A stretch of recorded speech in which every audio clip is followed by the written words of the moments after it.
An Indiana couple was arrested Tuesday in connection with the death and murder of a 3-year-old boy by the name of Zeus Cox. The deceased child is, or I guess now, was the son of one of the people being accused in the same very case. Crystal Cox, who was 31 at the time, and the mother of the victim, as well as her boyfriend and murder accomplice Jermaine Garnes, who was also 31 at the time, and both from Lafayette, are now both facing charges of neglect of a tenant resulting in death, aggravated battery, and battery resulting in death to a person less than 14 years old. At 8:48 a.m. on July 5th, the Lafayette Police Department received a call concerning a child who was incapable of breathing. Though the exact person who made the call was not disclosed, the ones responsible for the crime and its attempted cover-up were the only guardians present at the time. However, paramedics still rushed to the home and unfortunately did all they could, but ultimately declared the child Zeus Cox deceased. Paramedics also found multiple bruises on the child's body when they first examined them after their arrival.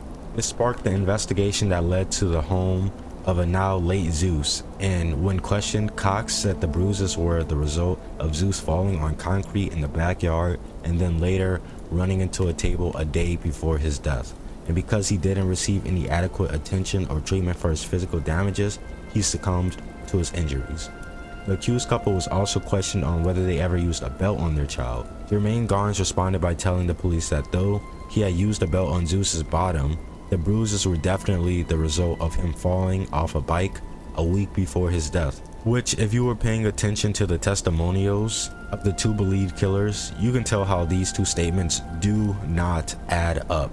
I mean, the mom said the bruises were from the day before he died as a result of him falling on some concrete outside and then running into a table.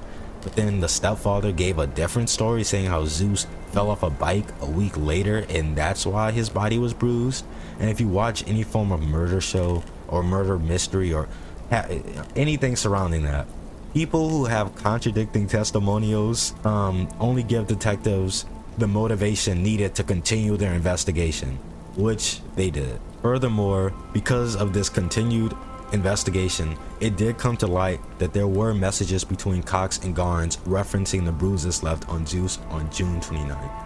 Cox sent Garnes messages saying how they needed to buy some form of clothing, preferably a swimsuit for Zeus, so that they could hide his bruises and ultimately any notion that his parents were harming him, which were also revealed in the court document. The evidence surrounding this harrowing case doesn't end there, as during the investigation, the 9-year-old son of Jermaine Garnes revealed to the police his side of the story and that at heart a different story. He told them that on the day leading to Zeus's death, Zeus called his father a name, which has not been revealed to the court as of me reading this, but it doesn't really matter because knowing the age of the victim in comparison to the aggressor, as well as knowing the context of the story, it really doesn't matter. He could have said anything and it wouldn't have warranted poor Zeus being killed and abused the way he was. But after hearing whatever name Garnes was called, he could not control himself and ultimately took out his anger on Zeus. This led to him full forcingly punching the child, knocking him down to the living room floor. The 9-year-old witness also stated that Cox was present the entire time this happened, yet did nothing to protect her child nor alert any proper authorities surrounding Jermaine's despicable crime. There was an autopsy that was conducted on August 10th, which revealed that Zeus had died from blunt force trauma and the blow to the chest resulting in internal injuries, which could simply be connected to the story Garnes' son gave the police about Garnes when talking about him punching Zeus in the chest.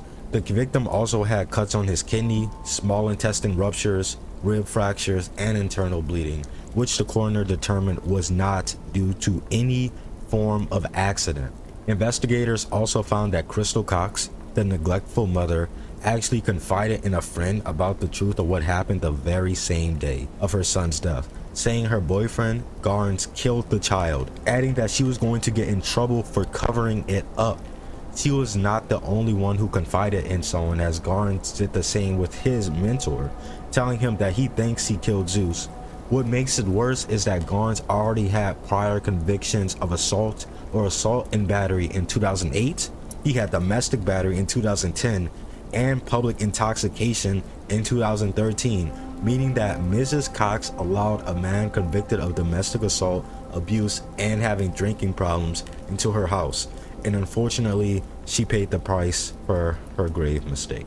As of now, Cox is the only one who has been put on trial for this. Garnes is still waiting for his turn in the October of this year. She was convicted last Tuesday, and she will now have to serve at least 39 years before she's qualified for release.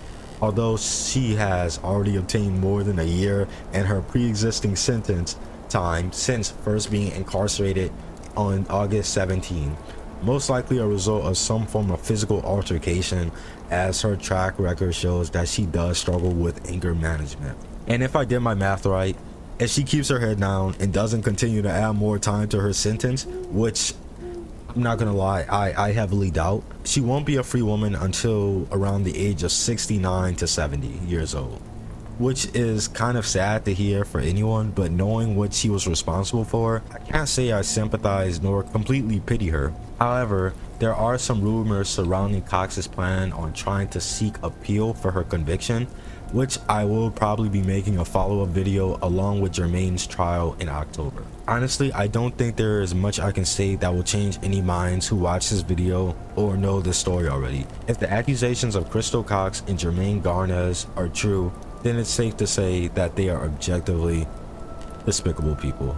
I mean, not to only lash out and use a belt on a toddler, but to cause so much damage to the point where their vital organs and bones were broken and ruptured in the process. It's just hard to even think about, let alone visualize. What makes me even more upset is the fact that they not only tried to cover it up, but expected the people they told to do it, to cover it up as well. Like, who do you think you are to get people, your friends, to try to cover up the fact that you not only abused a little kid but killed him? It's like you're morally just disgusting people. But honestly, it's nice to see them at least face the wrongdoings they committed. Like I said, if they committed the crime, and although he did pass at such a young and unnecessary age, at least he found some form of justice from the people who were supposed to protect him instead of harm him. But there is one thing I did find interesting and would like to present to you guys surrounding the case.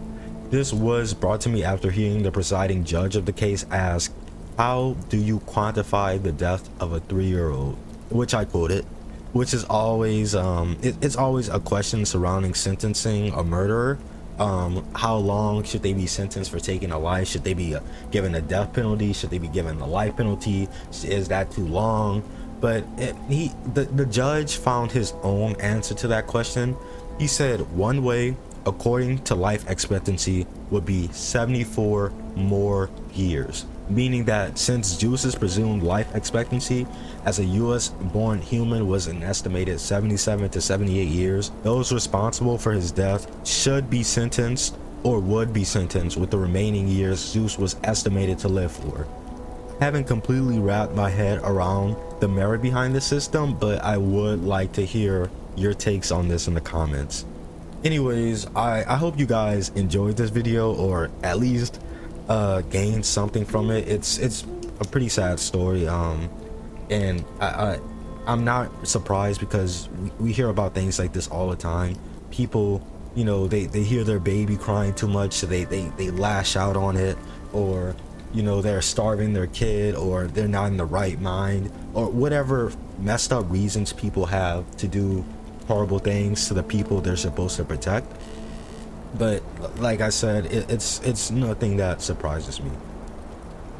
But this was my first time doing something like this. I was doing gaming and reactions and all of that, but I wanted to do something that was more purposeful and brought more awareness to new things. So if you enjoyed me doing this and you would like to see me do more things like this, please offer your free support by either subscribing or at least hitting the like button, so that others can hear about this horrible situation. But besides that, I have nothing else to say. I'll see y'all later.